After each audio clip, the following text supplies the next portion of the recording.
तो ये हमारा प्रैक्टिस सेट 2.1 का question number third. Question number third में भी यहाँ पर क्या बोला है देख लो।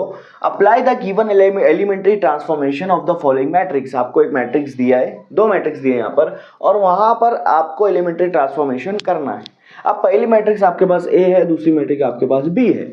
तो पहले ए मैट्रिक्स को कर लेते हैं हम लोग। ए मैट्रिक्स को यहाँ पर सॉल्व कर लेते हैं। ठीक है, पहले मैं यहाँ पे क्या बोला है, क्या ट्रांसफॉर्मेशन करना है ए मैट्रिक्स में, C1 इंटरचेंज C2। क्या बोला है, C1 इंटरचेंज C2। तो ए मैट्रिक्स में आपको C1 की जगह C2 लाना है। अब C1 क्या है, C2 क्या है, मैंने पहले ही बताया आपको कि जो खड़े वाले एलिमेंट्स होते हैं सीधे सीधे वर्टिकल जिसको बोलेंगे 5 1, ये आपका पहला कॉलम रहेगा और ये आपके दूसरा कॉलम है। 5 1 आपका पहला कॉलम है, 4 3 आपका दूसरा कॉलम है। खड़ा कॉलम होता है और जो आड़ा होता है उसको हम लोग बोलते हैं रोज। समझ में आ रही है बात? ठीक है, तो ये पहला कॉलम है ये वाला 5 1 और ये आपका दूसरा कॉलम है 4 3। तो उन्होंने क्या बोला है कि कॉलम 1 और कॉलम 2 को इंटरचेंज करो। इंटरचेंज का मतलब होता है जहां कॉलम 1 है वहां कॉलम 2 डाल दो, जहां कॉलम 2 है जहां वहां कॉलम 1 डाल दो। ठीक है, तो देखो मैं क्या करूंगा, जो कॉलम 2 है 4 3 उसको पहले ले लूंगा। ठीक है, और ये जो कॉलम 1 है 5 1 उसको बाद में ले लूंगा। देखो यहाँ पर देखो, समझ में आ रहा है? तो यहाँ पर आपका न्यू मैट्रिक्स बन गई, यहाँ पर इसको मैं नंबर 1 दे दूंगा।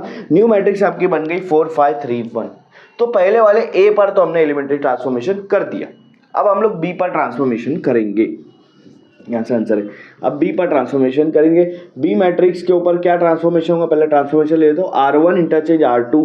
उन्होंने बोला है बी मैट्रिक्स में R1 की जगह R2 और R2 की जगह R1 डाल दो।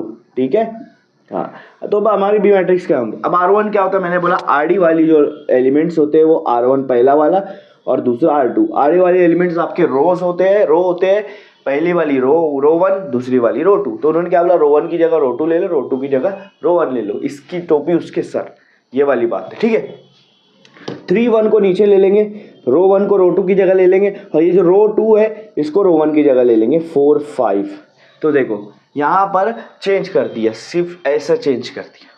जो नीचे वाली रो थी ऊपर आ गई, जो ऊपर वाली रो है वो नीचे आ गई। तो ये हो गया 4 5 3 1।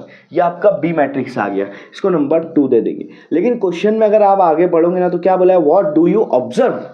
आपने क्या ऑब्जर्व किया, आपने क्या देखा, क्या समझ में आपको। तो अगर आप ए कॉलम देखोगे और ए मैट्रिक्स देखोगे, ये क्या है 4 5 3 1। बी मैट्रिक्स देखोगे, ये भी क्या है 4 5 3 1। इसका मतलब पहले ए और बी अलग अलग थी, दोनों मैट्रिक्स अलग अलग थी, लेकिन इंटरचेंज करने बाद दोनों मैट्रिक्स क्या हो गई, सेम हो गई। तो आप ये बोल सकते हो कि जो न्यू मैट्रिक्स है they both are equal, new matrix are equal. ठीक है, after elementary transformation new matrix are equal. ये हमने ऑब्जर्व किया कि जो न्यू मैट्रिक्स बनी है वो इक्वल हो गई है, वो सेम है। समझ में आ रही बात? ठीक है, इस तरह से इसको सॉल्व करना है।